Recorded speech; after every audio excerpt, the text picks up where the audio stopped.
वृंदावन में आज सहज जोड़ी प्रकट भई है। श्री प्रिया प्रियतम दोनों एक रूप भये, तब कुंज बिहारी लाल निकुंज से निधिवन राज में विराजमान हुए।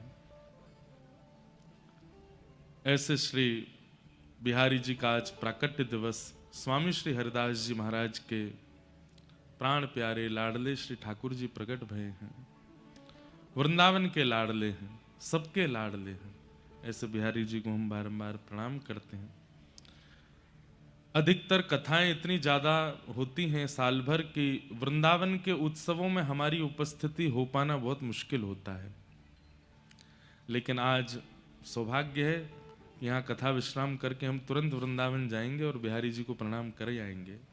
तो हमारे लिए ये, जैसे अगर कोई व्यक्ति चाहे कि एक दिन में सारे तीर्थ वो कर ले भारत के, तो नहीं है संभव। लेकिन आप लोगों का तो ये भाग्य है ही कि आप कथा सुनते हैं और कथा श्रवण से समस्त तीर्थों का आचमन हो जाता है। पर हम कथा सुनाते हैं तो हमारे लिए तो और बड़ी बात है। सुबह सुबह कथा कर लेना और फिर शाम को जाकर के बिहारी जी के जन्मोत्सव पर, प्राकट्य उत्सव पर उनको प्रणाम कर लेना, निधिवन राज, तटीय स्थान, सब जगह की रज माथे से लग जाना, ये बहुत बड़ी कृपा है। तो आज ये सौभाग्य हमें प्राप्त हो जाएगा, इसीलिए हम सुबह कथा करके प्रस्थान करेंगे ताकि श्री बिहारी जी का आज दर्शन प्राप्त हो जाए। अद्भुत हैं हमारे बिहारी जी। श्री बिहारी जी के चरणों से 12 सोने की मोहर रोज प्रकट होती थी। स्वामी श्री हरदास जी ने जब ठाकुर जी को प्रकट किया तो 12 सोने की मोहर रोज प्रकट होती थी बिहारी जी के चरणों से। फिर कालांतर में कलयुग जब आगे बढ़ने लगा तो फिर स्वामी जी ने विचार किया कि कहीं लोगों की मन बुद्धि स्थिति बिगड़ ना जाए,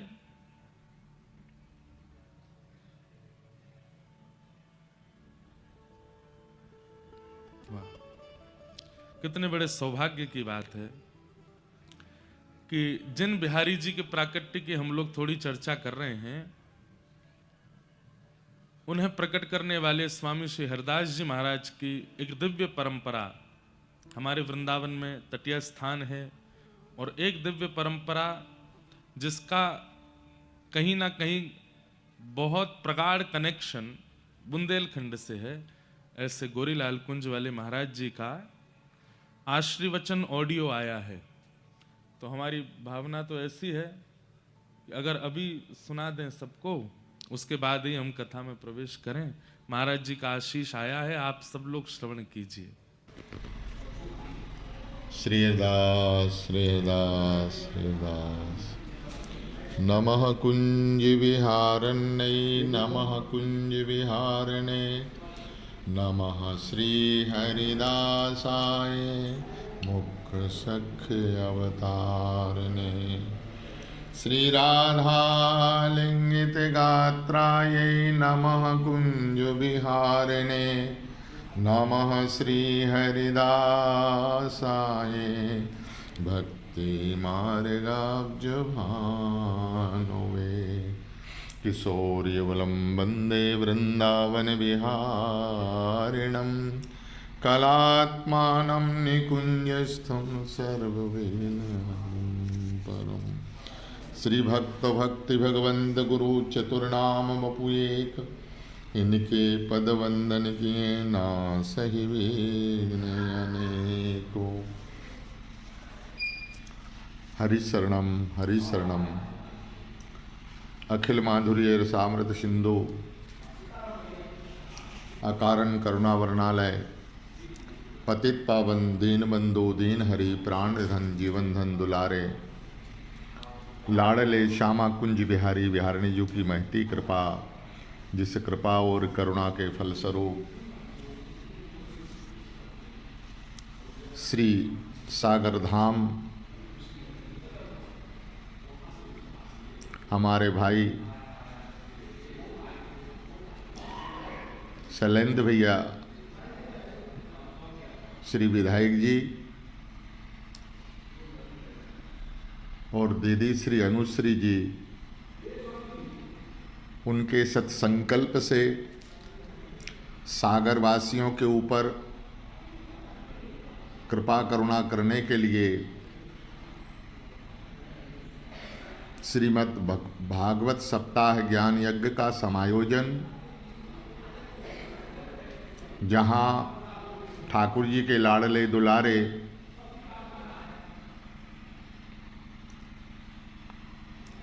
हमारे अपने प्यारे श्री इंद्रेश जी व्यासपीठ के ऊपर विराजमान होकर के अपनी रसमयी, अपनी भावमयी वाणी के द्वारा सागर धाम वासियों को सिंचन करने के लिए, अपना रसपान कराने के लिए व्यासपीठ के ऊपर विराजमान होकर के रस का वर्षण कर रहे हैं।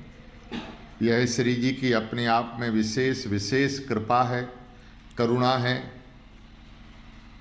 सागर धाम के लिए हमारे संतों ने कहा है कि अगर उन शब्दों में कहा जाए तो यह मिनी वृंदावन है।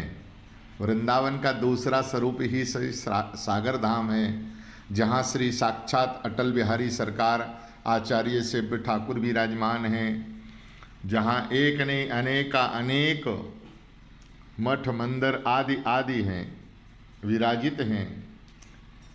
ऐसे सागर धाम के मध्य में और यह कथा रस का वर्षण हो रहा है। दास को भी उपस्थिति देनी थी, और उपस्थिति क्या, हमें तो पूरा 7 दिन वहाँ निवास ही करना था। पहले से उसकी पूर्ण जानकारी नहीं मिली, लेकिन हमारा कार्यक्रम यहाँ बनारस में भगवान काशी विश्वनाथ के चरण कमलों में वही समय था कथा का, श्री काशी विश्वनाथ जी के चरण कमलों का काशी धाम में, और वही समय श्री सागर धाम में था। एक होने के कारण से और दास शरीर से उपस्थित तो नहीं हो पा रहा, लेकिन हम अपने मानसी रूप में हरि भक्तों के मध्य भैया जी की भावना को, विधाई जी की भावना को पूरा करते हुए मानसिक रूप में हम कथा के मध्य विराजित हैं। बस हम श्री जी से कृपा प्रार्थना करेंगे। आज बिहार पंचमी का मंगलमय दिवस है, जहां अनंत नृपति चक्र चूड़ामणि रसिक कमल कुल दिवाकर स्वामी श्री हरदास जी महाराज ने जीवन धन प्राण धन श्री बांके बिहारी जी महाराज को श्री वृंदावन में प्रकट किया है। हमारे रसकों के मध्य वृंदावन की रसोपासना के स्वरूप में आज का जो दिन है ना, ये बिहार पंचमी के नाम से जाना जाता है। और हमारी श्री रसोपासना रामोपासना में यहाँ विवाह पंचमी के रूप में जाना जाता है। आज सियाजू का और श्री राम जी सरकार का विवाह संपन्न हुआ है। ये दोनों तिथियाँ अपने आप में गरिमा महिमामय हैं, इसलिए उत्सव की सागर धाम वासियों को यंत्र के माध्यम से यत्र तत्र जो जहाँ विराजमान हैं उनको श्री बिहारी जी की ओर से, स्वामी जी की ओर से खूब खूब मंगलमयी बधाई हो, बधाई हो, बधाई हो। श्री हरदास, श्री हरदास, श्री हरदास। बोलो कुंज बिहारी श्री हरिदास। महाराज जी के बहुत सुंदर भाव, और आया तो ऑडियो, लेकिन लगा ऐसा कि महाराज जी यहीं बैठ कर के हम सबके बीच से बोल रहे हैं। ऐसी उपस्थिति सबके अनुभव में नहीं आती है, पर महाराज जी का बहुत स्नेह है, और आप लोगों को सौभाग्य मानना चाहिए कि हमारे ब्रज के ऐसे अद्भुत विभूति महाराज जी बुंदेलखंड से बहुत प्रेम करते हैं, और यहाँ के वैष्णवों से बहुत प्रेम करते हैं। और यहाँ पर भी कई वैष्णव महाराज जी के ही शिष्य परिकर यहाँ विराजमान हैं। सबको हमारा बारंबार वंदन है, सबको हमारा प्रणाम। और ठाकुर श्री बांके बिहारी लाल जी के प्राकट्य की आप सबको बधाई हो, बधाई हो, बधाई हो। आप सब लोग कथा के बाद हमारी तरफ से थोड़ी थोड़ी चिरौंजी की बर्फी खा लेना। खाओ पियो करो आनंद, पैसा देंगे आपके विधायक जी। हाँ, सब लोगों को चिरौंजी खा लेना आप लोग। विधायक जी कह रहे हैं अरे महाराज जी। लेकिन इससे बढ़िया बधाई क्या होगी कि आपको 7 दिन की कथा सुनवा रहे हैं और 2-2 बार सुनवा रहे हैं साल में। चिरौंजी की बर्फी में बड़े विटामिन आदि सब होंगे, चिरौंजी भी है कि नहीं पता नहीं, है तो सही, पर जो कथा से आप लोगों को प्राप्त हुआ है वो और किसी वस्तु से प्राप्त नहीं हो सकता। तो ये सबसे बड़ी बधाई है, एक प्रकार से बिहार पंचमी की बधाई। ये कोई नियोजित नहीं था, पर आज हो गया कि बिहार पंचमी की श्री बिहारी जी के प्राकट्य की बधाई के रूप में ये कथा आपको सागर वासियों को विधायक जी की ओर से दी गई है कि भैया आप लोग बधाई मना लो, लाल जी का मंगल प्राकट्य दिवस। तो नित्य सोने की मोहर प्रकट होती थी बिहारी जी के चरणों से। लेकिन जब स्वामी जी ने विचार किया कि आगे कलिकाल में लोभ इतना बढ़ जाएगा, लोग बाग किस स्थिति तक पहुंच जाएंगे, बिहारी जी के दर्शन का लोभ तो कम होगा, सोने की मोहर प्रकट होती है उसका लोभ ज्यादा होगा। तो फिर बिहारी जी से प्रार्थना करके स्वामी जी ने निवेदन किया कि जय जय, कलिकाल में लोग सह नहीं पाएंगे आपके इस प्रताप को, लोभ जग जाएगा और लोभ में कुछ भी करेंगे लोग, कृपा करके आप अपनी इस दिव्य शक्ति को विश्राम दे दो। तो फिर बिहारी जी ने 12 सोने की मोहर प्रकट करना तो विश्राम कर दिया, लेकिन आज भी 12 सोने मोहर की जितनी रकम होती होगी उतना धन, उतना चढ़ावा बिहारी जी में रोज आता है, उतना तो पहुंच ही जाता है। तो आज भी अदृश्य रूप से 12 सोने की मोहरों के समान धन धान्य वहां उपस्थित होता है। ऐसे हमारे श्री बिहारी जी हैं, अद्भुत है उनकी लीला। ऐसे ठाकुर हैं कि बार बार पर्दा करना पड़ता उनके आगे, क्यों? कोई ज्यादा देर तक उनसे नैन मिला ले तो वाई के संग चले जाएं। ऐसे हमारे ठाकुर हैं, इसलिए हर 5 सेकंड में पर्दा किया जाता है कि कोई ज्यादा देर तक इनको देख ना ले, इनसे नैन मिला ना ले। ऐसे हमारे ठाकुर श्री बांके बिहारी। अद्भुत कथा है उनके प्राकट्य की, उसमें जाएंगे तो फिर आज का विश्राम विषय नहीं हो पाएगा, कल की भी पेंडिंग कथा है, तो इसलिए सब हम आज विषय पूर्ण कर देते हैं और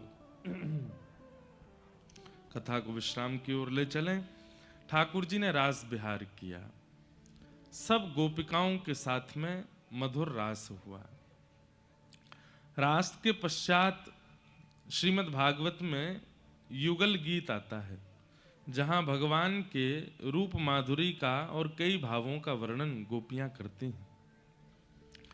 तत्पश्चात मथुरा में कंस का चिंतन बढ़ता जा रहा है, क्योंकि शत्रु कृष्ण पकड़ में नहीं आ रहे हैं। तभी नारद जी का आगमन हुआ और नारद जी ने योजना बना करके कंस से कहा कि तुम धनुर्यज्ञ करो और उस धनुर्यज्ञ में उपहार देने के लिए कुछ लोगों के नाम चयन करो 84 कोष में से, उनमें से 2 नाम कृष्ण बलराम के भी रखो। उपहार देने के पीछे रखना कि इन्होंने हमारी व्यापार में बड़ी वृद्धि की, उनको उपहार दे रहे हैं, इन्होंने यमुना शुद्धिकरण में काम किया, उनको उपहार दे रहे हैं। कृष्ण बलराम के लिए कहना कि हमने सुना था कि जब इंद्र ने वर्षा की तो इन्होंने पर्वत उठा लिया, इसलिए हम इनको उपहार देना चाहते हैं, इसलिए मथुरा बुला रहे हैं। उपहार का लोभ दे करके दोनों बालकों को मथुरा बुलाओ। अभी तक तुमने अपने राक्षसों को उनके पास भेजा, सब मारे गए, अब उनको बुलाओ। कंस ने कहा गुरुदेव आपकी आज्ञा सिरोधार्य, मैं अभी करता हूं योजना। और धनुर्यज्ञ का कार्यक्रम कंस ने किया। श्री अक्रूर जी महाराज को भेजा है, जाओ जाकर के कृष्ण बलराम को लेकर के आओ। पूछें क्यों बुला रहे हैं तो कहना उपहार देना है, पुरस्कार देना है। अक्रूर जी महाराज वृंदावन को निकले। ठाकुर जी गौचारण करके जा रहे थे। जैसे ही स्वर्ण रथ को मथुरा की ओर से आते हुए देखा, ब्रजवासी सब घबरा गए। हर बार राक्षस आते थे, इस बार स्वर्ण रथ में बैठ के कौन आया है? अक्रूर जी महाराज आए, ब्रजवासियों की भीड़ लग गई, भैया मथुरा से कोई मंत्री आया है, क्या खबर लेके आया? चारों तरफ लोग इकट्ठे हो गए। एक पेड़ के नीचे बैठ करके नंद बाबा ने कही, कहो भैया अक्रूर कैसे आए? पत्र पढ़ के सुनाया कि महाराज कंस ने पत्र लिख करके भेजा है कि आपके दोनों पुत्र कृष्ण बलराम ने इंद्र की वर्षा से व्रजमंडल की रक्षा की, इसलिए हम उनको पुरस्कृत करना चाहते हैं और दोनों बालकों को मथुरा बुला रहे हैं। मथुरा का नाम सुनते ही ब्रजवासी घबरा गए। सब ब्रजवासियों के चित्त में आई, हमें कोई पुरस्कार ना चाहिए, हमें कोई उपहार ना चाहिए। और लाला तू तो मना कर दे, कोई उपहार नहीं चाहिए, कहीं ना जाएगो हमारो लाला, और वह दुष्ट कंस के पास तो बिल्कुल ना जाएगो। ठाकुर जी चाहते तो हैं कि मैं हामी भर दूं, लेकिन ठाकुर जी को याद आ रही है। 2 दिन पहले नारद जी ठाकुर जी के पास आए थे और ठाकुर जी से आके कह के गए, भगवान इतने प्रेम इतने भाव से आप लीला ब्रजमंडल में कर रहे हो, कंस को कब मारोगे? कंस को मारना है, काल नेमी का वध करना है, जरासंध के साथ 17 बार युद्ध करके रण छोड़ करके द्वारिका जाना है, 16,108 विवाह करने हैं, महाभारत का युद्ध करा करके गीता का ज्ञान देना है। ये सब आप तभी कर सकते हैं जब आप ब्रज से बाहर निकलेंगे, क्योंकि यहां तो आप प्रभुता भूल करके बैठे हो। सत्य मानिए बंधुओं, भगवान नारद जी से कहते हैं, नारद मैं सच बताऊं? बोले क्या? मैं भूल गया था कि मुझे ये सब भी करना है। इन ब्रजवासियों ने इतना प्रेम दिया है, इतना स्नेह दिया है, मैं भूल गयो कि मुझको मथुरा जानो है, ये सब लीला करनी है। नारद तुम देख लो ना, कोई व्यवस्था बन सके। अगर महादेव सृष्टि को संभाल सकें, ब्रह्मा जी मेरी पदवी ग्रहण कर लें, भगवान ब्रह्मा बन जाएं, मुझे छोड़ दें, मैं त्रिलोकीनाथ नहीं बनना चाहता, मैं सदा इन ब्रजवासियों के पास रह लूं, ऐसी कोई योजना नहीं बन सकती? मैं इन ब्रजवासियों को छोड़ नहीं पा रहा हूं। नारद जी महाराज सिर पकड़ करके बैठ गए। बोले, वेद जिनके रों से प्रकट होता है, मीमांसाएं उत्तर मीमांसाएं आदि जिनकी भ्रगुटी टेढ़ी करने मात्र से प्रकट हो जाती हैं, जहां पर मोह आकर्षण लोभ आदि के नाश की बातें कही जाती हैं, ऐसे परमात्मा आज स्वयं लोभ में दिख रहे हैं, स्वयं मोह में दिख रहे हैं, स्वयं आसक्ति में दिख रहे हैं। नहीं नारद, ये लोभ नहीं है, ये मोह नहीं है, ये आसक्ति नहीं है, ये प्रेम है। मैं परमात्मा हूं, मुझे कोई नहीं बांध सकता, पर इन ब्रजवासियों ने इतना प्रेम दिया है मुझे कि मैं बंध गया हूं इनके पास में, मैं कैसे जाऊं यहां से? नारद जी बोले, मैं आपके पास ज्यादा देर नहीं बैठूंगा, आप तो अलग बात कर रहे हैं। ठाकुर जी मुझे कुछ नहीं पता, परसों कंस का मृत्यु देखना चाहता हूं आपके हाथों, कैसे भी करके निकलिए व्रज से, आपको लोक कल्याण जग कल्याण करना है। वृंदावन में रह के नहीं हो पाएगा, क्योंकि यहां आप प्रेम के वशीभूत हैं और ज्ञान और वैराग्य आदि का लक्षण प्रकट होगा ही नहीं। अगर प्रेम प्रधान होगा तो, प्रेम प्रधान होता है तो ज्ञान दिखाई नहीं देता, प्रेम प्रधान होता है तो वैराग्य दिखाई नहीं देता। आपको वृंदावन से निकलना पड़ेगा नाथ। सोचिए बंधुओं, ठाकुर जी उनको 3 दिन तक नींद नहीं आई कि मैं व्रज से कैसे जाऊं। आज जब अक्रूर जी महाराज ने आकर के कहा कि आपको पुरस्कार देने के लिए मथुरा बुलाया है, सब ब्रजवासी कहने लगे, हमारे लाला पुरस्कार ना चाहिए, हमारो लाला कहीं ना जाएगो, अक्रूर जी तुम वापस लौट जाओ, कंस ने मना कर दो, हमें पुरस्कार ना चाहिए। ठाकुर जी चुपचाप बैठे हैं। थोड़ी देर में सब ब्रजवासी बोले, लाला तू बोल दे, मना कर दे कि मोह ना जानो मथुरा। तो ठाकुर जी हृदय पर पत्थर रख करके बोले, क्यों? आप सबके बालक कोई अच्छा काम करें, उनको पुरस्कार मिले तो सब भेज देते हो, और मैं केवल तुम्हारे काजे कालिया नाग मार तो डोलूं, तुम्हारे काजे गिरिराज जी उठा तो डोलूं, तुम्हारी गैया न चराऊं, तुम्हारी रक्षा करता रहूं, और आज जीवन में पहली बार कोई ने विचार किया कि मुंह को पुरस्कार मिले तो सबरे मना कर रहे हो, मुझसे पूछिए एक भी बार। ब्रजवासी स्तब्ध रह गए ठाकुर जी की बात सुन के। ठाकुर जी मन से नहीं बोल रहे हैं, ना लाला, हमें तो यूं लगी कि तू मथुरा जाएगो, 2 दिन के कट जाएगो, हमारे बिना कैसे रहेगो? क्यों, मैं क्यों ना रहूंगो? मैं तो जाऊंगो, मैं पुरस्कार लेके आऊंगो। हाँ, तुम ब्रजवासी ने तो केवल कभी मुंह को चोर बनाए दें, कभी मुंह को कछू बनाए दें, कभी मुंह कालिया नाग मरवा दें, अगासुर बकासुर धेनुकासुर पूतना आदि, मैं केवल यहाँ पे रक्षा करवे में ही रहूंगो। अरे पुरस्कार मिले सब जामे, मैं भी जाऊंगो। ब्रजवासियों के नेत्र सजल हो गए। लाला, हमने यहाँ मारे ना कही, हम तो यहाँ मारे कह रहे कि तू हमारे बिना कैसे रहेगो? क्यों, मैं क्यों नहीं रहूंगो? मैं घर में ही बूढ़ा होऊंगो का? मैं बड़ो है गया हूं, मैं भी जाऊंगो मथुरा, पुरस्कार लेके आऊंगो। सब ब्रजवासी स्तब्ध हो गए।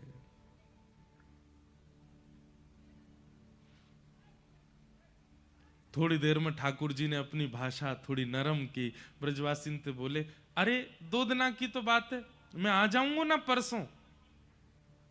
ब्रजवासी बोले, ना ना लाला, अब हम कछु कहेंगे तो को बुरी लग जाएगी, तू चलो जा, तू प्रेम से पुरस्कार लेके आ। और भैया सुन लो सबरे, आज के बाद कोई राक्षस आवेगो, मृत्यु स्वीकार कर लेंगे, लेकिन लाला को आगे नहीं करेंगे। ठाकुर जी बोले, अरे तुम सब तो बुरा मान रहे हो, मैंने या भाव से थोड़ी कही, मैं तो या मारे कह रहा हूं, सबके बालकन को पुरस्कार मिले तो मैं क्यों नहीं जाऊं? ब्रजवासी बोले, ना लाला, तू चलो जा, तू तो रह लेगो हमारे बिना। वास्तव में बात तो ये कि हम कैसे रहेंगे तेरे बिना? 2 दिन तक तो को देखे बगैर हम कैसे रहेंगे? ब्रजवासियों की स्थिति कैसी है बंधुओं? दर्श बिन दुखण लागे नैन, दरस बिन दुखण लागे नैन, दरस बिन दुखण लागे नैन, दरस बिन दुखण लागे नैन। जब ते तुम बिछुड़े प्रभु मोरे, जब ते तुम बिछुड़े कबहु न पायो चैन, हाँ कबहु न पायो चैन, दरस बिन दुखण लागे नैन, दरस बिन दुखण लागे नैन। मीराबाई का पद है, कल ना परत पल हरि मग जोवन, कल ना परत पल हरि मग जोवन, भई क्षमा सिरैन, भई क्षमा सिरैन। मीरा के प्रभु कब रे मिलोगे, मीरा के प्रभु कब रे मिलोगे, दुख मेटन सुख देन, दुख मेटन सुख देन, दरस बिन दुखण लागे, दरस बिन दुखण लागे। लाला, तू अभी गयो नहीं है, और तेरे जावे की बात कान में पड़वे थे हमारो हृदय ऐसो पिघल रहे है, इतनो रोनो आ रो है, तू चलो जाएगो तो हम कैसे रहेंगे? ठाकुर जी बोले, अरे मैं हमेशा के काज ना जा रहा, कल जाऊंगो, परसों आ जाऊंगो। लाला, तू परसों बोल रहा है, लेकिन हमको बरसों सुनाई दे रही है। हम तोते जिद नहीं करेंगे, तू फिरते हमें डांटने लगेगो, लेकिन लाला तू तो रह लेगो, हम कैसे रहेंगे तेरे बिना, एक दिना भी हम तेरे बिना रह ना सके। सोचिए बंधुओं, ब्रजवासियों की स्थिति कैसी है। जब से ठाकुर जी का जन्म हुआ है ब्रजमंडल में, ब्रजवासी भोजन नहीं बनाते, कपड़े नहीं पहनते, जल नहीं भरने जाते, गोबर नहीं चौकाते, गैया नहीं चराते, सब कार्यों के पीछे एक ही ध्यान है, भोजन इसलिए बनाएंगे क्या पता कन्हैया घर आ गए हो तो, चौका इसलिए लगाते हैं कि कहा पतो कन्हैया आ गए तो घर सुंदर दिखना चाहिए, गैया इसलिए चराने जाते हैं कि कल को कहीं कन्हैया दूध पीवे आ गए हो तो बढ़िया वारो दूध मिलना चाहिए, जल भरने इसलिए जाते हैं कहीं कन्हैया जल पीवे आ गए हो तो, वस्त्र इसलिए पहनते हैं कहीं कन्हैया सामने आ गए हो तो वाकु देखवे में हम भावे।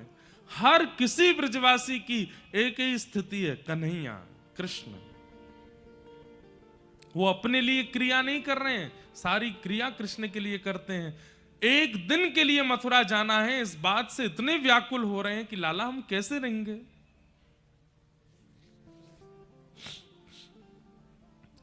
यशोदा मैया आई, लाला का पक्ष लिया, अरे कोई बात ना, लाला को बहुत मन है तो चलो जाएगो, फिर आ जाएगो परसों, नंद बाबा जाएंगे ना साथ में, तुम सबरे ज्यादा मन में कोई विचार मत करो। यशोदा मैया लाला को भीतर ले गई, अपने हृदय से लगायो, और मैया मनी मन पूछ रही है लाला से, लाला तू रह लेगो ना मेरे बिना एक दिन। मैया को था कि ठाकुर जी मना करेंगे, लेकिन ठाकुर जी बोल गए हाँ मैया रह लूंगो। मैया के हृदय में प्रेम प्रकट हुआ, व्याकुल हो गई, हृदय से लगा के सुला दिया ठाकुर जी को। सूर्य उदय जैसे ही हुआ, सब ब्रजवासी द्वार पर ठाड़े हैं, अपनी स्थिति लेकर के खड़े हैं कि कहीं हमारी स्थिति देख के कन्हैया को दया आ जाए और वो नहीं जावे, यहीं रुक जावे। ठाकुर जी तैयार भये, जैसे ही नंद भवन से निकसे, ब्रजवासियों के स्वर नहीं निकल रहे हैं, पर अश्रुओं की अविरल धार गिर रही है नेत्रों से। ठाकुर जी सबके हाथ पकड़ते हैं, सबके गालों का स्पर्श करते हैं, सबके सिर पे हाथ फेरते हैं, मैं आ जाऊंगा परसों, मैं परसों आ जाऊंगा।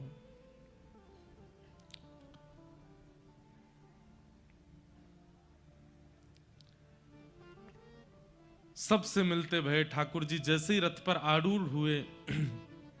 बंधुओं, यहां जब कंस ने अक्रूर जी को भेजा था वृंदावन, तो श्री देवकी मैया को पता चला कि लाला को वापस लावे के काजे अक्रूर जी जा रहे हैं, तो कारागृह में बैठी वही देवकी मैया ने अक्रूर जी को बुलवाया और अक्रूर जी से कहा तुम मेरे लाला को लेवे जा रहे हो। बोले हाँ मैया, अब चिंता मत करो, 11 वर्ष 56 दिन बाद अब आपको लाला वापस आ जाएगा। देवकी मैया बोली मेरो एक काम करके आनो है आपको, ध्यान से सुनियो बंधुओं। अक्रूर जी महाराज बोले क्या काम मैया? बोले जब लाला को लेके निकलो ना वृंदावन से, नेक समय निकाल के यशोदा को एकांत में जाके बता दियो कि ये लाला वाको नहीं है, ये लाला मेरो है। कई लोगों के चित्त में आया होगा कि ये बात देवकी मैया क्यों बुलवा रही हैं, क्या किसी प्रतिस्पर्धा की भावना है या उनके मन में कोई और भावना? नहीं, देवकी मैया जानती हैं कि अब कृष्ण वापस लौट करके व्रज जाने वाले नहीं हैं, और यशोदा इतना ममत्व करती है, इतना प्रेम करती है कन्हैया से कि अगर कृष्ण 2 दिन तक लौट करके नहीं गए तो प्राण निकल जाएंगे यशोदा के। यशोदा को वास्तविकता पता होनी चाहिए कि कृष्ण किसका पुत्र है। अगर वास्तविकता पता होगी तो मन में क्षोभ होगा, लेकिन फिर कन्हैया लौट के आएंगे इस उम्मीद में बैठी नहीं रहेगी वो। इसलिए उसको बता के आना कि कृष्ण किसका पुत्र है, और अब कन्हैया लौट करके व्रज नहीं जाएगा, ये बात यशोदा के कान में बोल के आना। अक्रूर जी महाराज बोले मां, मुझे ऐसा लग रहा है जैसे मानो कुंटलों भारी पहाड़ मेरे ऊपर गिर दिया हो, मैं ये काम कैसे करूंगा? मेरा नाम अक्रूर है, व्रजमंडल मुझे क्रूर कहकर के बुलाएगा, एक तो मैं कृष्ण को दूर कर रहा हूं, ऊपर से सत्य बता करके आऊंगा कि कृष्ण उनके पुत्र नहीं है। नहीं, सब ब्रजवासियों को मत बताना, केवल यशोदा को बताना। ठाकुर जी रथ में आरूढ़ हुए। अक्रूर जी महाराज बोले, भगवान आप ब्रजवासियों से मिलो, मैं नेक यमुना जी प्रणाम करके आऊं। ठाकुर जी बोले, हाँ जाओ। अक्रूर जी यमुना जी तो नहीं गए, पीछे खड़ी यशोदा मैया के हाथ पकड़े, मैया नेक आओ, आपसे चर्चा करनी है। यशोदा मैया को नंद भवन में ले गए, चरणों में प्रणाम करते हुए कहा, मैया ये कार्य करने में मुझे पाप का बोध हो रहा है, लेकिन मुझे आपको बताना पड़ेगा। कहा बात है अक्रूर, ऐसे कहीं को बोल लो है? 11 वर्ष 56 दिन पूर्व आपने सुना होगा कि कंस के कारागृह में अष्टभुजी देवी भद्रकाली प्रकट हुई थी। हाँ हाँ, मैंने सुनी तो हती कि एक देवी प्रकट भई। बोले, हाँ मां, वास्तविकता यह है कि आपके यहां लाली का जन्म हुआ था और कंस के कारागृह में वसुदेव देवकी के यहां पुत्र का जन्म हुआ। वसुदेव जी ने उस बालक की रक्षा के लिए वहां से लाकर के उस बालक को गोकुल में आपके पास सुला दिया और आपकी पुत्री को ले जाकर के कंस को दिया। वही पुत्री अष्टभुजी देवी काली बनी और जिस बालक को देवकी ने जन्म दिया वही पुत्र आपके यहां आया और वही कृष्ण है। कृष्ण देवकी के पुत्र हैं मां। मुझे बताने में बहुत संकोच है, पर मैं आपसे कहना चाहता हूं, 11 वर्ष 56 दिनों से कारागृह में प्रतीक्षा कर रही है मां देवकी। कृष्ण अब मथुरा जाएंगे, संभवतः लौट करके नहीं आएंगे। वो आपके पुत्र नहीं है, वो देवकी के पुत्र हैं। ये बात सुनकर के यशोदा मैया का तो मानो जैसे संपूर्ण शरीर ठंडा पड़ गया।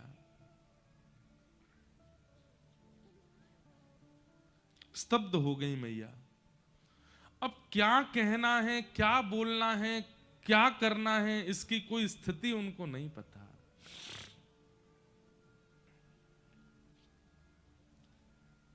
अक्रूर जी महाराज बोले, मैया मुझे आज्ञा दो, अब मैं जाऊं। और प्रणाम करके अक्रूर जी चले गए। मां रोकना चाह रही है पर शब्द नहीं निकल रहे हैं, मानो जैसे देह खड़ा है और आत्मा निकल चुकी हो देह से। ऐसी स्थिति यशोदा मैया की हो गई। अक्रूर जी वापस रथ में जाकर के बैठे। रथ जैसे ही आगे बढ़ा, ब्रजवासियों के रोने की कोलाहल की आवाज आने लगी, कन्हैया मत जाओ मत जाओ। सुनकर के यशोदा मैया व्याकुल हुई, दौड़ी, जैसे तैसे संभाल करके नंद भवन से बाहर आई। कन्हैया रुक जा, अरे मेरे लाला नेक रुक जा। ठाकुर जी के पीछे दौड़ने लगी। ठाकुर जी ने जैसे सुना कि यशोदा मैया दौड़ रही हैं, कूद पड़े चलते रथ से, दौड़ करके मैया से जाके लिपट गए। अरे मैया तू काहे को ऐसे परेशान हुए? अरे मैं आ जाऊंगा ना, तू काहे को ऐसे रो रही है? अब तू ही रोवेगी तो सबन की हालत क्या है जाएगी। ऐसे मत रोवे मैया, मैं आ जाऊंगा। यशोदा मैया बोली, हाँ लाला मुझको पता है तू आ जाएगा, नेक रुक जा।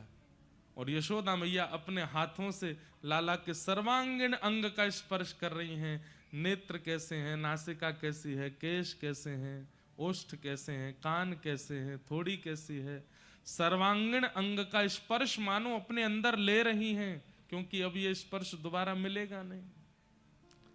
और सर्वांगीण अंग का स्पर्श करते हुए अंत में जैसे ही घुटने छूते हुए मैया ने चरण पकड़े, ठाकुर जी बैठ गए। मैया ऐसा मत करे, ये कहा कर रही है तू?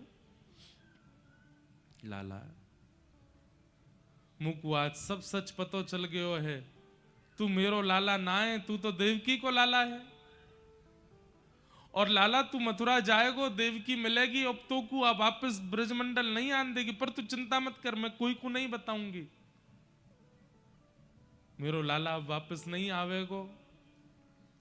सुन करके ठाकुर जी रोने लगे। नहीं मां ऐसे मत कहो।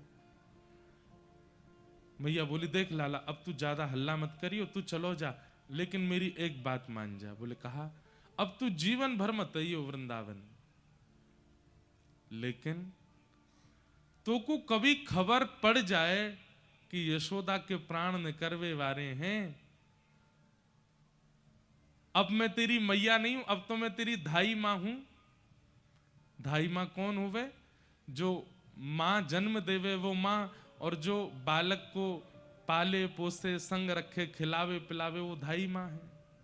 यशोदा बोली मैं तो तेरी धाई मां हूं ना। ठाकुर जी रो रहे हैं, चरण पकड़ रहे हैं, नहीं मां ऐसे मत बोलो, आप मेरी मैया हो।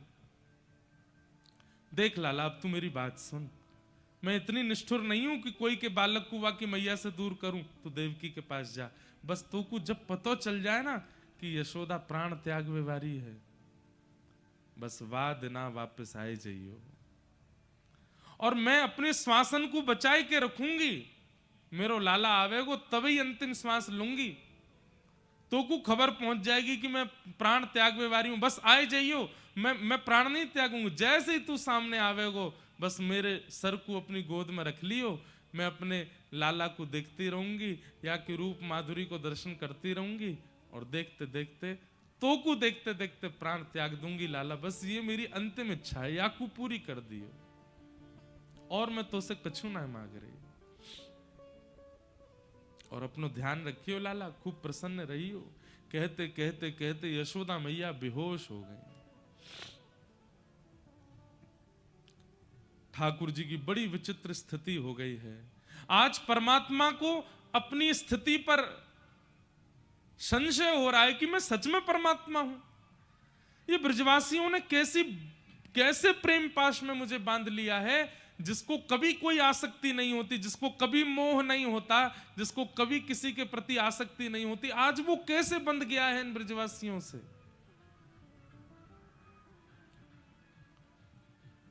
ब्रजवासियों की ओर इशारा किया ठाकुर जी को, ब्रजवासियों ने उठाया, बोले लाला अब तू जा, विलंब मत कर, मैया को हम संभाल लेंगे, तू आई जाएगा परसों। ठाकुर जी बोले हाँ मैं जाऊं। मैया के चरणों में प्रणाम करके वृंदावन की रज को अपने जेब में रख के ठाकुर जी वृंदावन को प्रणाम करके रथ में आरूढ़ हो गए और मथुरा को प्रस्थान कर गए। बहुत भावुक कथा है।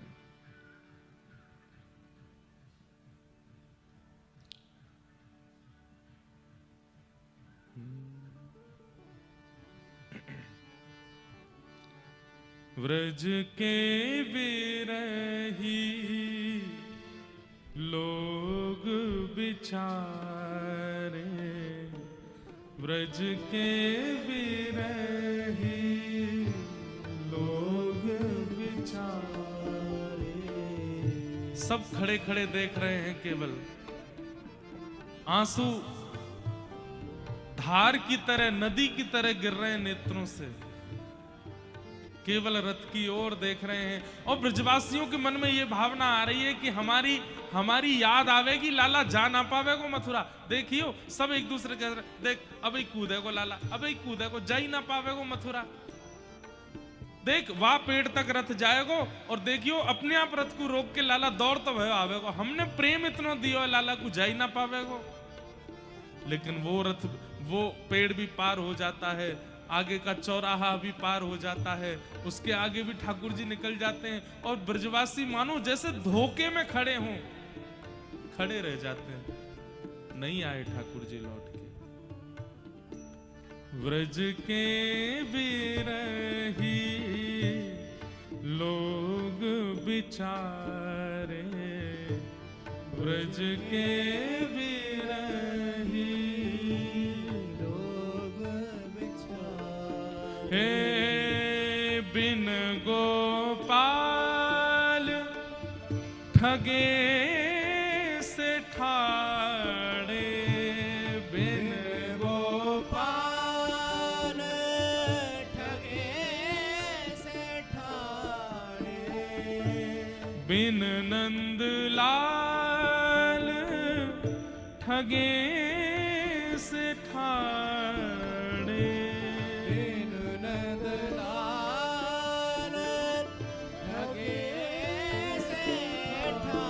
हे अति दुर्बल तन हारे।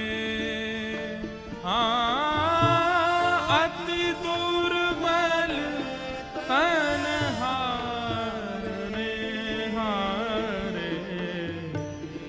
ब्रज के बिरही लोग बिचारे, ब्रज के बिरही लोग बिचारे। मात यशोदा पंथ निहारे, मात यशोदा पंथ निहारे। निरखत साँझ सवारे, हाँ निरखत साँझ सवारे। ब्रज की ऐसी स्थिति बन गई है, सूर्य उदय होते ही सब ब्रजवासी, लाखों ब्रजवासी मथुरा की ओर मुख करके उस मार्ग में बैठ जाते हैं जिस मार्ग से ठाकुर जी गए हैं, और आपस में चर्चा करते हैं, परसों की कह के गए हो, अभी तक नहीं आए हो। कोई ब्रजवासी, अरे मैं तो पहले ही कह रहा हूं जे बड़ो कपटी है, परसों ना बोल रहा हो, बरसों कह के गए हो है। दूसरे उठ जाते हैं, अरे तू हमारे लाला पे लांछन मत लगावे, वो परसों की कह के गए हो, परसों ही आवे। वो कब आवेगी परसों? बोले आज हम परसों कहेंगे तो मतलब परसों, कल के बाद आवेगी। बोले कल फिरते कह दियो परसों, तो फिर कल के बाद आवेगी। ऐसे करते करते तो कितने महीना निकल गए, अभी तक नहीं आए लौट के। रोने लगते हैं, ठाकुर जी की लीला याद करके हंसने लगते हैं, देखते रहते हैं। हवा के झोंके से अगर पेड़ भी हिल जाता है मथुरा की दिशा का, ब्रजवासी मानो जैसे खड़े हो जाते हैं। देख कछु आ तो रहा है वहां से, जाके देखते हैं, बोले हवा चल रही है, कोई रथ नहीं आ रहा है। संध्या होती है, सब ब्रजवासी दौड़ते दौड़ते नंद भवन जाते हैं और रोते हुए कहते हैं, अरे मैया यशोदा तेरो लाला आज नहीं आयो, परसों की कह के गयो, आज भी नहीं आयो। ब्रज के बिरही लोग बिचारे, ब्रज के बिरही लोग बिचारे। जो कोई कान कान कहीं बोले, जो कोई कान कान कहे बोले, जो कोई कान कान कहीं बोले, जो कोई कान कान कहे बोले। आखिन बहत पनारे, आखिन बहत पनारे। हे यह मथुरा काजर की रेखा, यह मथुरा काजर की रेखा। जेनिक से ते कारे, हाँ जेनिक से ते कारे। श्री परमानंद दास जी का पद है ये, यह मथुरा काजर की रेखा जे निकसे ते कारे। इसके दो अर्थ हैं। ब्रजवासी मानो मथुरा के प्रति दुर्भावना करते हुए कह रहे हैं, या मथुरा ने हमारो लाला छीन लियो हमते, यहां ते जो निकसे जो आवे वो कारो है, वासे बात नहीं करनी है हमको। और दूसरा अर्थ क्या है, इतना प्रेम में विह्वल हो चुके हैं ब्रजवासी कि मथुरा से जो आता है उनको लगता है कृष्ण है, दौड़ पड़ते हैं।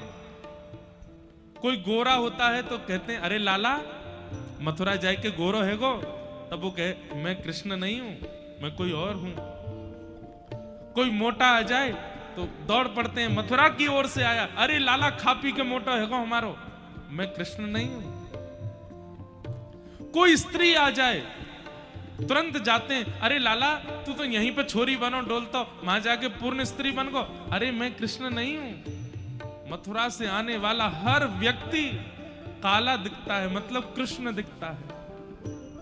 यह मथुरा काजर की रेखा, यह मथुरा काजर की रेखा, जेनिक से ते कारे, जेनिक से ते कारे, हो ब्रज के विरही लोग बिचारे, ब्रज के विरही लोग बेचारे, परमानंद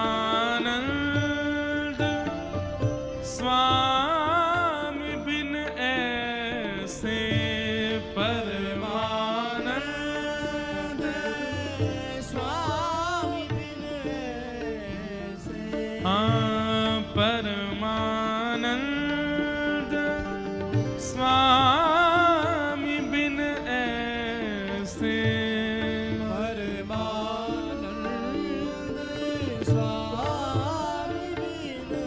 ब्रजवासी कह रहे हैं लाला के बिना हम कैसे हैं, शब्द सुनिएगा। परमानंद स्वामी बिन ऐसे, परमानंद स्वामी बिन कैसे? जैसे चंद बिन तारे, जैसे चंद्र बिन तारे, अरे जिस दिन चंद्रमा नहीं निकलता अमावस्या के दिन, उस दिन तारे भी नहीं दिखते। चंद्रमा है तो तारे हैं। परमानंद स्वामी बिन ऐसे, जैसे चंद बिन तारे, व्रज के बिरही लोग बिचारे, व्रज के बिरही लोग बेचारे, व्रज के बिरही लोग बिचारे, ब्रज के बिरही लोग बेचारे।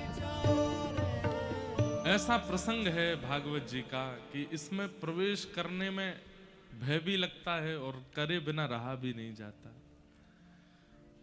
पर हम अब और अधिक इस विषय पर नहीं बोलेंगे।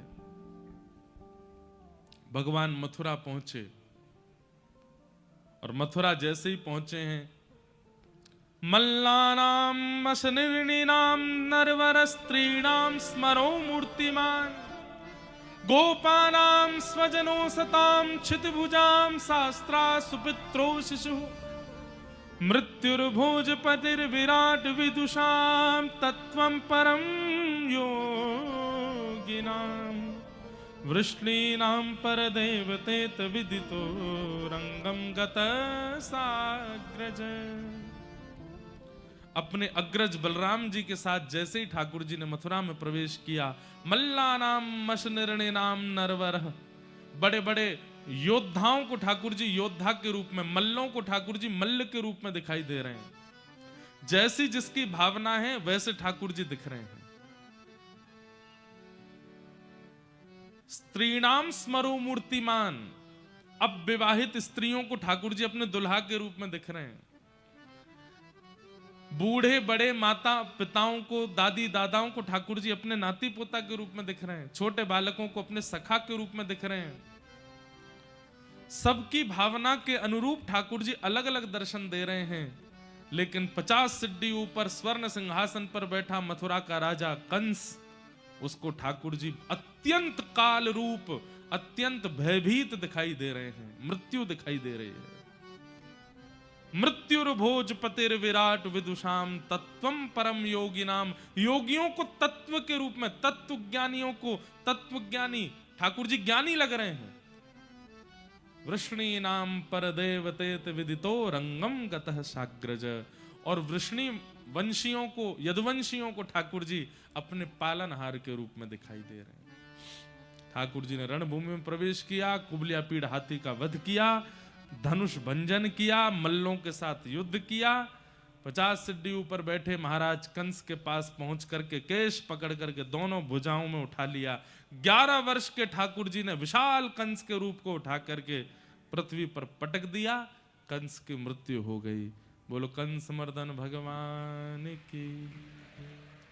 अपने नाना यानी कि कंस के पिताजी उग्रसेन जी को मथुरा का राजा बनाया।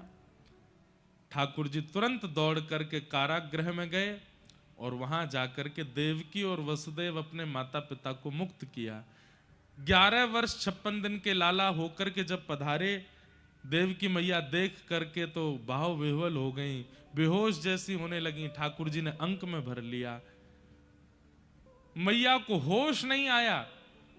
वसुदेव जी को ठाकुर जी बोले, पिताजी मैया होश में काहे क्यों ना आ रही है? बोले लाला एक बार या के कान में यूं कह दे कि तू अब या को छोड़ के कभी नहीं जावेगो, ये अपने आप होश में आ जाएगी।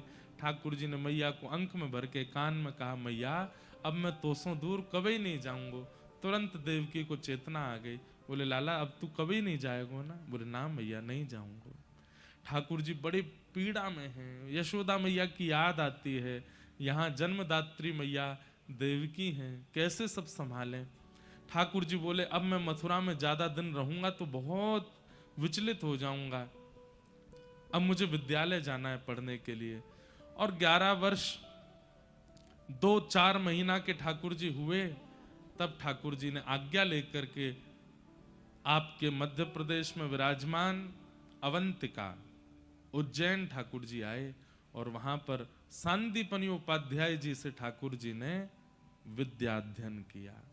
भगवान का मुंडन संस्कार हुआ, चौड़ी चोटी रखी और यज्ञोपवीत संस्कार करके ठाकुर जी ने फिर वहां पर विद्या अध्ययन प्रारंभ किया। वहीं ठाकुर जी को परम सखा सुदामा जी मिले। सुदामा जी ठाकुर जी के सखा कैसे बने? ये कृष्ण सुदामा मिलन द्वारिका में बाद में हुआ है, पहले मध्य प्रदेश में हुआ है, यहाँ गुरुदेव के गुरुकुल में हुआ है। यहीं सुदामा जी प्राप्त हुए ठाकुर जी को। बंधुओं, सुदामा जी से मैत्री कैसे हुई ठाकुर जी की छोटी सी कथा जल्दी हम सुना दें। ठाकुर जी रोते रहते थे कोने में बैठे, ब्रजवासियों की याद करके, यशोदा मैया की याद में, श्री राधा रानी की याद में। तब सुदामा जी महाराज भगवान जिन जिन को याद करते हैं उनका रूप बनाते थे। पहले तो सुन लेते थे, अच्छा मधुमंगल कैसे चले? ठाकुर जी बताते ऐसे चले। मधुमंगल कहाँ पहने? ये पहने। अच्छा मधुमंगल को मोह कैसो है? बोले ऐसो है।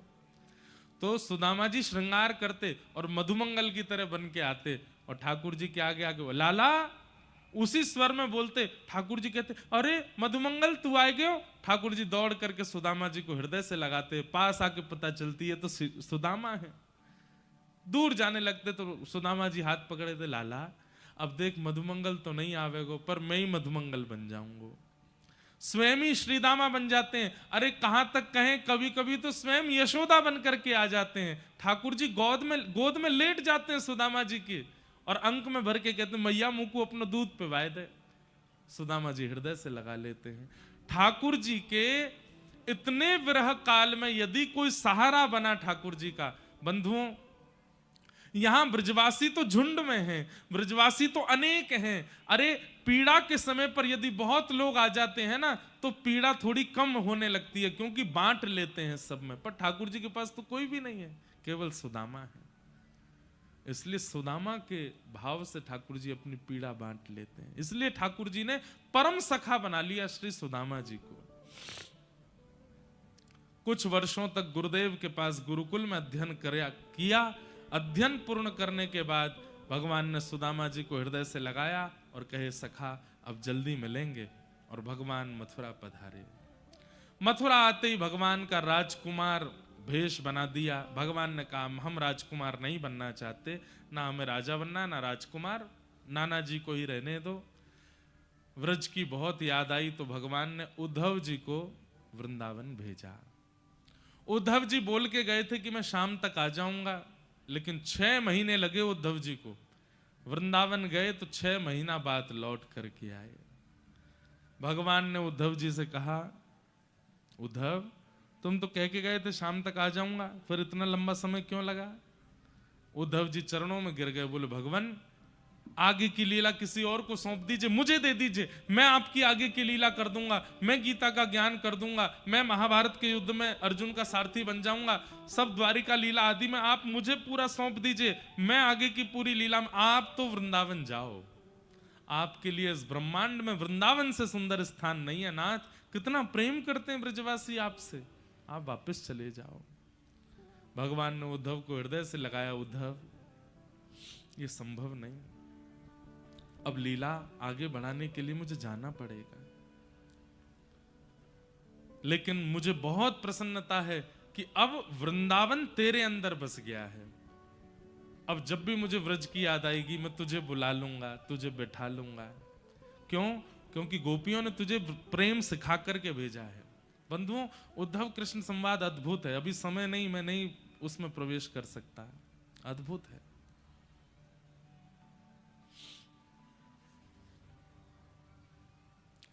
उद्धव जी महाराज वृंदावन से लौट करके आए। ठाकुर जी ने पूरी मथुरा को व्यवस्थित कर दिया। तभी कंस के ससुर जरासंध ने मथुरा पर चढ़ाई कर दी। भगवान ने 17 बार उनको हरा दिया। 18वीं बार जैसी चढ़ाई की, ठाकुर जी ने विश्वकर्मा को आज्ञा की एक नई नगरी का निर्माण करो, क्योंकि ब्राह्मणों को अनुष्ठान पर बैठा के आया, मैं इसको मार नहीं सकता हूं, हम रण छोड़ करके भागेंगे। और समुद्र के बीच में नई नगरी का निर्माण हुआ। ठाकुर जी बलराम जी का हाथ पकड़ करके युद्ध करते करते रण छोड़ करके भागे। ठाकुर जी का नाम पड़ा रण छोड़ राय। बोलो रण छोड़ राय भगवान की, द्वारिकाधीश की। द्वारिका यदुवंशियों को लेकर के ठाकुर जी पहुंचे। वहां जाकर के पुनः उग्रसेन जी का फिर से राज्याभिषेक किया और द्वारिका का राजा भी उग्रसेन को बनाया। लेकिन पूरी द्वारिका नगरी ठाकुर जी को ही राजाधिराज कहती है। हमारे राजा यही हैं। राज पदवी पर उग्रसेन बैठते हैं, पर राजा श्री कृष्ण हैं। बलराम जी का विवाह रेवत राजा की पौत्री के साथ, रेवती के साथ में हुआ। और कुंडनपुर के राजा, विदर्भ के राजा भीष्मक की पुत्री रुक्मणी जी के साथ में भगवान कृष्ण का विवाह हुआ। क्योंकि रुक्मणी जी स्वयं लक्ष्मी हैं और लक्ष्मी श्री कृष्ण की ही है, नारायण की ही है। कृष्ण लक्ष्मी नारायण का विवाह हुआ। अब हम जल्दी जल्दी अपना प्रसंग सब पूर्ण कर देते हैं। भगवान के 8 प्रमुख विवाह हुए। भौमासुर राक्षस के यहाँ 16,100 कन्या बंदी थीं, उनको मुक्त करा करके ठाकुर जी ने उनसे भी विवाह किया। तत्पश्चात 16,108 ब्याह हुए। भगवान की दिनचर्या ग्रहचर्या का सब वर्णन किया। सुदामा जी का भगवान से मिलन और द्वारिका की ये मधुर लीला हुई। तत्पश्चात भगवान के यदुवंश को श्राप लगा। क्यों लगा श्राप? क्योंकि स्वयं ठाकुर जी सब यदुवंशियों को समझाते रहते हैं कि भैया सत्संग मत छोड़ा करो, मैं परमात्मा हूं, तुम मेरे परिवारी हो। इस बात में आकर के कथा में जाना, मंदिरों में जाना, अनुष्ठान सत्संगों में जाना बंद मत करो। यदुवंशी बोलते जब परमात्मा हमारे सगे संबंधी हमारे ही परिवार के, तो हमको कथा में जाने की क्या आवश्यकता है? ठाकुर जी कहते हैं परमात्मा साथ है, परंतु जीवन जीने के लिए सत्संग बहुत आवश्यक है। लेकिन यदुवंशियों ने सत्संग कभी किया नहीं। कथा आदि होती भी थी तो कभी कभी जाते थे कथा में, 2 मिनट के लिए मुंह दिखाते और चले जाते, कथा सुनते ही नहीं थे। लोग बाग कहते आप कथा सुना कीजिए, तो यदुवंशी कहते हमको क्या जरूरत है, ठाकुर जी हमारे फूफा लगते हैं, ठाकुर जी हमारे मामा लगते हैं, किसी के चाचा लगते हैं। इसके कारण यदुवंशियों की बुद्धि विवेक युक्त नहीं बन पाई।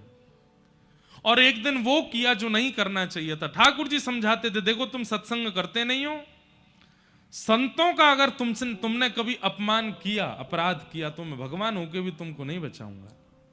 और एक दिन वही हुआ, भगवान के ही पुत्रों ने, शांब आदियों ने संतों की परीक्षा लेने के लिए बोले, पिताजी भी पूरे दिन इन संतों की बड़ी प्रशंसा करते हैं, देखें तो सही है कैसे होते हैं। और शांब को साड़ी पहना करके, भगवान के पुत्र को साड़ी पहना के, घूंघट लगा के, पेट में पोटला बांध के, एक गर्भवती नारी जैसे बना के उसको ले गए।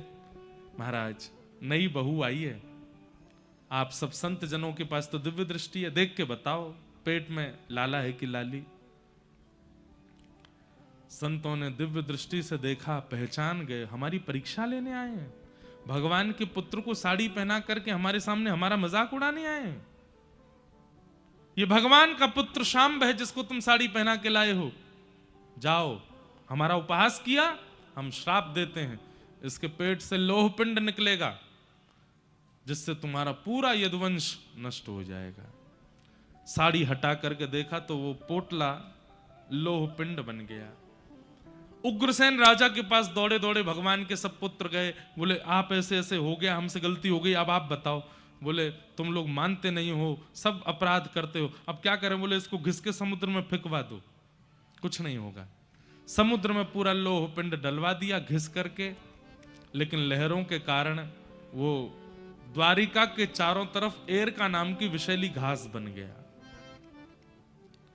एक दिन यदुवंशी सब सोचने लगे, अब तो हमारा नाश हो ही नहीं सकता, हमने लोह पिंड भी घिस के फेंकवा दिया। एक दिन आपस में खेलते खेलते किसी बात पर झगड़ा हुआ, थोड़ा झगड़ा। एक बात और सुनिएगा, गैर सत्संगी व्यक्ति जो सत्संग नहीं करता, इतनी सी बात पर उसको इतना बुरा लगता है, लेकिन सत्संगी व्यक्ति के साथ इतना बुरा कर दो तो भी उसको इतना ही लगता है। अब जरा सी कोई बात हो गई, खेल खेलते खेलते यदुवंशियों को इतना बुरा लग गया, अच्छा तुमने हमारे साथ ऐसा किया, तुम जानते हो हम कौन लगते हैं कृष्ण के। इसी बात पर लड़ाई झगड़ा करते करते यदुवंशियों में ऐसा युद्ध भिड़ा, समुद्र के तट पर जाकर के वही एरका नाम की घास एक दूसरे पर फेंकने लगे, स्पर्श होते ही सब यदुवंशियों का नाश हो गया। भगवान अटारी पर खड़े खड़े देख रहे थे, बोले ये मेरे ही वंशधर हैं, इनका नाश करना आवश्यक था, नहीं तो यही भार बन जाएंगे पृथ्वी पर। बलराम जी महाराज क्षीर सागर में प्रवेश कर गए और श्री ठाकुर जी उद्धव जी को ज्ञान उपदेश करते हैं। बहुत ध्यान से सब लोग सुनिए। उद्धव जी को ज्ञान उपदेश करते हैं। अभी कुछ महीने पहले बद्रीनाथ में कथा हुई थी, वहां पर यही प्रसंग सुनाया था, कृष्ण उद्धव संवाद। भगवान ठाकुर जी ने उद्धव जी को उपदेश किया और उपदेश के उपरांत उद्धव जी ने कहा, नाथ आप चले जाएंगे तो हम कैसे रहेंगे। भगवान ने कहा, मेरी ओर देखो उद्धव, ध्यान से देखो।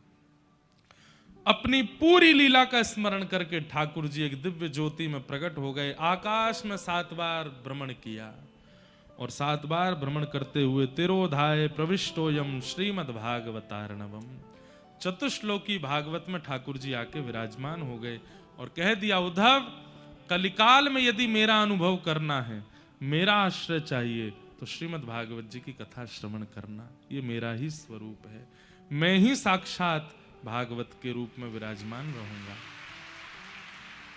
वही चतुश्लोकी भागवत लेकर के श्री उद्धव जी महाराज निकल पड़े बद्रिकाश्रम। मैत्रेय मुनि गए विदुर जी के पास, नारद जी ने वही चतुश्लोकी भागवत वेदव्यास जी से जाकर के उसका विस्तार करवाया, जिसे हम आप सब लोग आज श्रवण कर रहे हैं। ठाकुर जी लीला पूरी करके चले गए। उद्धव जी महाराज बद्रिकाश्रम चले गए। अर्जुन को भगवान ने एक दायित्व दिया था कि मेरी 8 पत्नियों को लेकर तुम वृंदावन चले जाओ, क्योंकि मेरे जाते ही द्वारिका डूब जाएगी। अर्जुन समस्त अष्टपटरानियों को लेकर के वृंदावन जाने लगे, पर बीच मार्ग में ठाकुर जी ही एक अपहरणकर्ता बन के आए और 8 पत्नियों का हरण कर लिया। अर्जुन अपने गांडीव धनुष को चलाता रह गया, लेकिन पकड़ ही नहीं पाया। भगवान ने अर्जुन को भी बता दिया, गांडीव धनुष बलवान नहीं है, मैं साथ था इसलिए गांडीव धनुष बलवान था, मेरे बिना गांडीव धनुष भी किसी काम का नहीं। क्योंकि अर्जुन को भी एक सूक्ष्म लोभ और अहम था कि मैं गांडीव धनुषधारी अर्जुन हूं। ठाकुर जी ने वह मोह भी दूर कर दिया अर्जुन का। अर्जुन ने जाके पांडवों को बताया कि भगवान लीला पूरी करके चले गए। पांडवों ने परीक्षित को राजा बना दिया। परीक्षित राजा से एक दिन अपराध हुआ, संत का अपमान किया, 7 दिन में मरने का श्राप लगा। सुखदेव जी ने आकर के कथा सुनाई। आज 7वां दिन कथा विश्राम। सुखदेव जी ने परीक्षित से पूछा, परीक्षित मैंने तुम्हें 7 दिन तक कथा सुनाई, क्या समझ में आया? तब परीक्षित जी महाराज बोले कि नाथ मुझे यही समझ आया कि मृत्यु मेरी नहीं होगी, मृत्यु शरीर की होगी। मैं तो नित्य मुक्त शुद्ध एक आत्मा हूं, इस देह का त्याग करके परमात्मा को प्राप्त हो जाऊंगा। शुकाचार्य जी बोले बस अब इससे अधिक और तुम्हें कुछ नहीं सुनाना, अब तुम बस प्रेम से प्रतीक्षा करो। तक्षक सर्पाए परीक्षित जी का स्पर्श करके उनके देह को विश्राम दिया और श्री शुकाचार्य जी महाराज वहां से प्रस्थान कर गए। बोलो सुखदेव जी महाराज की। मार्कंडे ऋषि ने प्रलयकालीन भाव का दर्शन किया। आदि आदि सब कथाएं सुनाई गई। भागवत जी का अंतिम श्लोक सब लोग 3 बार मेरे साथ बोलेंगे। भवे भवे यथा भक्ति भवे भवे यथा भक्ति भवे भवे यथा भक्ति। भवे भवे यथा भक्ति। इतनी संख्या में आप लोग हैं। भागवत जी के विश्राम के 2 श्लोक हैं। कम से कम इनको बहुत भाव से और ऊंचे स्वर में शुद्ध उच्चारण कीजिएगा। नेत्र बंद करके अपने इष्ट का ध्यान करते हुए बोलो। भवे भवे यथा भक्ति भवे भवे यथा भक्ति। पादयोस्तव जायते पादयोस्तव जायते तथा कुरुष्व देवेशः तथा कुरुष्व देवेश। नाथस्त्वं नो यतः प्रभो नाथस्त्वं नो यतः प्रभो। नाम संकीर्तनं यस्य नाम संकीर्तनं यस्य सर्वपाप प्रणाशनो सर्वपापप्रणाशनं। प्रणामो दुःख समनः प्रणामो दुःखशमनः। तं नमामि हरिं परम्। तं नमामि हरिं परम्। नाम संकीर्तनं यस्य नाम संकीर्तनं यस्य सर्वपाप प्रणाशनो सर्वपापप्रणाशनं। प्रणामो दुःख समनः प्रणामो दुःखशमनः। तं नमामि हरिं परम्। नमामि हरिं। अंतिम बार बोलो। नाम संकीर्तनं यस्य नाम संकीर्तनं यस्य सर्वपाप प्रणाशनो सर्वपापप्रणाशनं। प्रणामो दुःख समनः प्रणामो दुःखशमनः। तं नमामि हरिं परम्। तं नमामि हरिं परम्। जिन भगवान का नाम संकीर्तन समस्त प्रकार के पापों से मुक्त करता है, ऐसे प्रभु के पावन नाम को हम बारंबार प्रणाम करते हैं, बारंबार वंदन करते हैं और प्रार्थना करते हैं। जीवन से चाहे जो भी भाव निकल जाए, पर हे हरि आपका नाम मेरे चित्त से कभी ना जाए। हे नाथ मैं आपको कभी भूलूं ना। हे नाथ आप मुझे कभी बिसराओ ना। हे नाथ आपका नाम मेरे हृदय से कभी जाए ना। बस अंतिम श्वास जब भी प्रकट हो, हे नाथ आपका ये नाम सहज ही मेरे मुख पर आ जाए और आपका नाम स्मरण करते हुए मैं प्राणों का त्याग करूं। ऐसी भावना के साथ भागवत जी को बारंबार प्रणाम। बोलो वृंदावन बिहारी लाल की जय। श्री राधा रमण लाल की जय। श्री राधा वल्लभ लाल की जय। श्री अटल बिहारी लाल की जय। द्वारिकाधीश की जय। श्री राधा वल्लभ लाल की जय। श्री विठ्ठल भगवान की जय। अनंत बलवंत श्री हनुमान जी महाराज की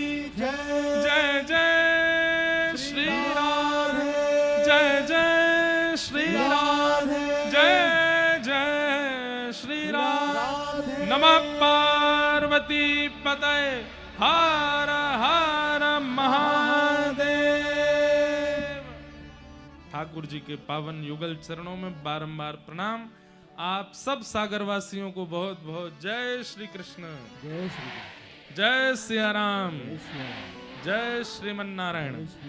दोनों भुजा उठाइए, हमको आशीर्वाद दो कि आप महाराज जी ऐसे ही कथा सुनाते रहो, बार बार हमारे सागर आते रहो। आप सब सागरवासियों को प्रणाम करते हैं। हमारी अनुश्री जी और शैलेंद्र जी के लिए भी एक बार भुजा उठा के इनको भी आशीर्वाद दो और इनको भी वंदन करते हुए कि ये ऐसे ही भक्ति भाव में, प्रेम भाव में लगे रहें और हमें बार बार सागर बुलाते रहें। आप सबको खूब खूब प्रणाम करते हैं। 7 दिनों में किसी को किसी भी प्रकार की कष्ट की अनुभूति हुई हो, वाणी से, विचार से, मन से, किसी भी प्रकार से, तो हम क्षमा मांगते हैं। आप सब लोग बड़े भाव से, बड़े प्रेम से आ रहे थे पर हम सबसे नहीं मिल पाए, उसके लिए भी हम क्षमा प्रार्थी हैं। आप सब लोग बस ऐसे ही आनंद में रहिए, खूब प्रसन्न रहिए, आनंद करते रहिए, ऐसी हमारी प्रार्थना। आप सबको बारंबार प्रणाम करते हैं। होवे सो चटक मटक सो ठाकुर, तीनों लोकन हूँ मैं नाय। सो चटक मटक सो हाँ, सो चटक मटक सो ठाकुर, तीनों लोकन हूँ मैं नाय।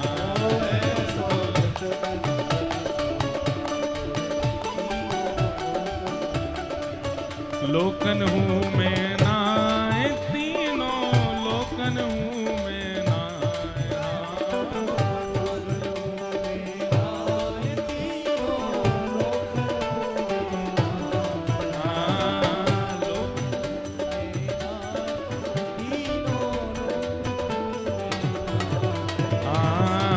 लोकन हूँ मैं नाय, तीनों लोकन हूँ। भुजा उठा के हो ऐसो, अरे नेक जोड़ते जय हो बोलो भैया, पतो ना कब मिलेंगे दोबारा। हो ऐसो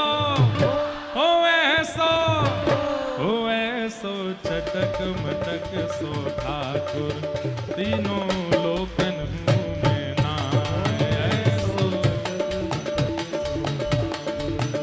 आज श्री श्याम तिवारी जी जिलाध्यक्ष, श्री वीरेंद्र सिंह लोधी जी विधायक बंडा आए हैं, बहुत बहुत स्वागत।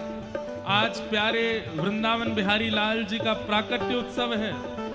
आप सबको बिहारी जी के प्राकट्य की बधाई हो। हे भुवन चतुर्दश की सुंदरता, निधिवन करत बिहार। भुवन चतुर्दश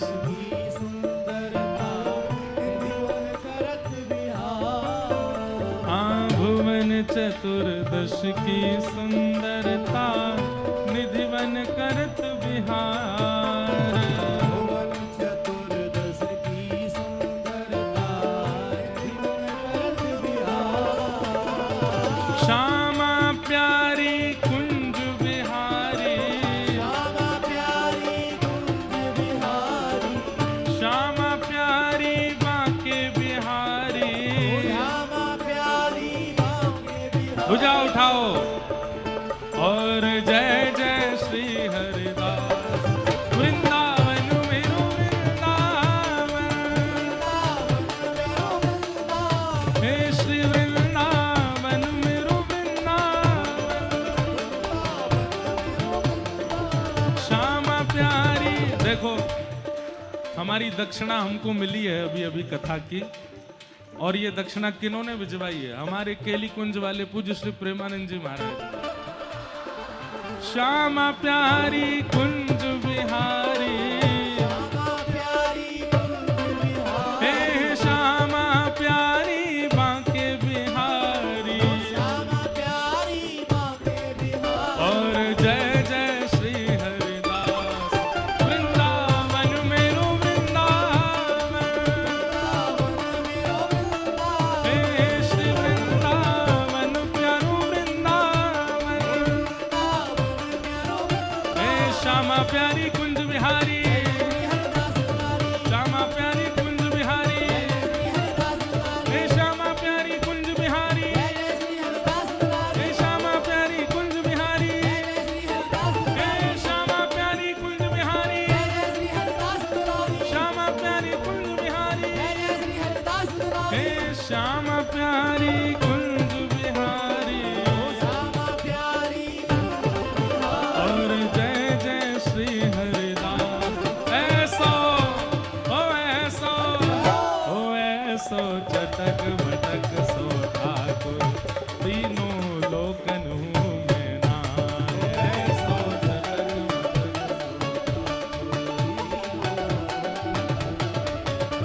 मटक मटक सो ठाकुर तीनों लोकन में नाम।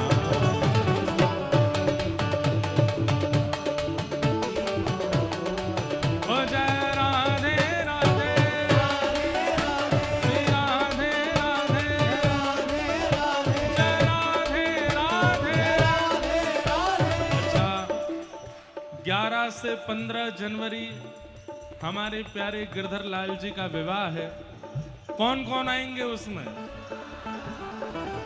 अब जितने ने हाथ खड़े किए हैं, इनको बगल वाले की सौगंध है, आनो पड़ेगा। हमारे लाला के ब्याह में 11 से 15 जरूर पधारियों।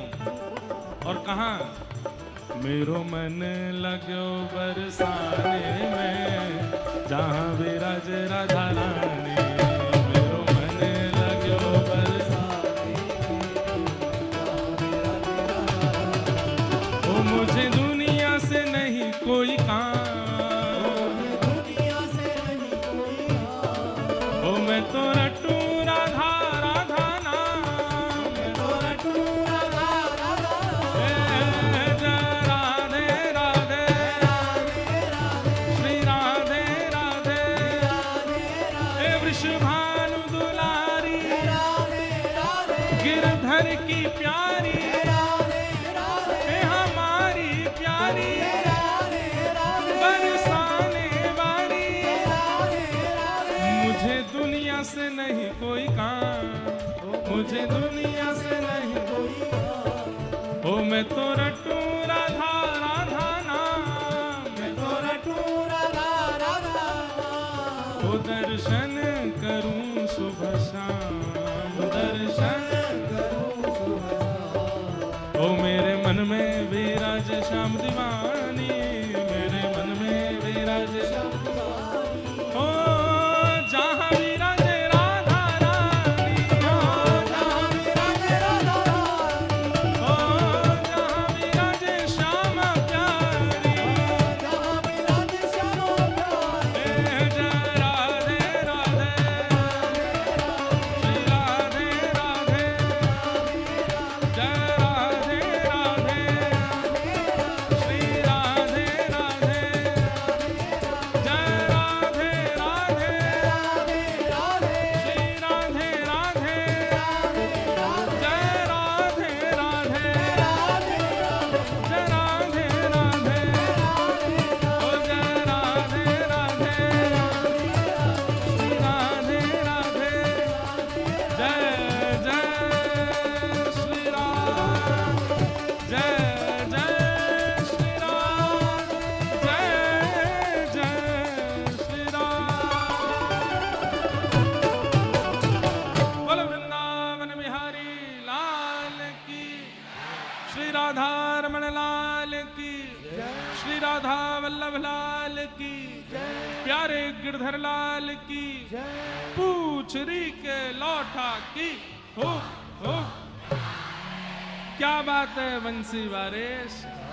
सबको जय श्री कृष्ण, जय सिया राम, जय श्रीमन नारायण। अब 2 शब्द आप भी कुछ कह दीजिए, सबको धन्यवाद कह दो। अच्छा हाँ, एक बहुत जरूरी बात हम बताना भूल गए आपको, ध्यान से सुनो सब लोग। सागर की इस कथा में लगभग जितना हमारा अंदाजा लग रहा है, कम से कम 35 से 40 हजार लोगों का आगमन हुआ। और सबसे बड़ी बात यहाँ के नगर निगम की ये रही कि ये पूरी कथा बिल्कुल यहाँ पर किसी भी प्रकार का वेस्टेज नहीं हुआ, किसी भी प्रकार की गंदगी और प्रदूषण नहीं हुआ।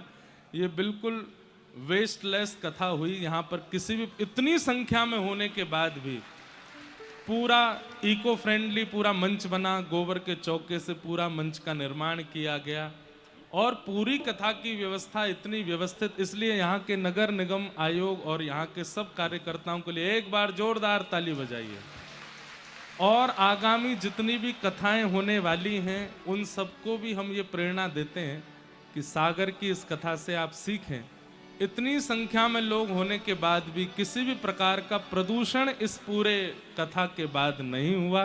ये बहुत बड़े आनंद की बात है। आप सब लोगों के लिए जोरदार एक बार ताली हम भी बजाते हैं।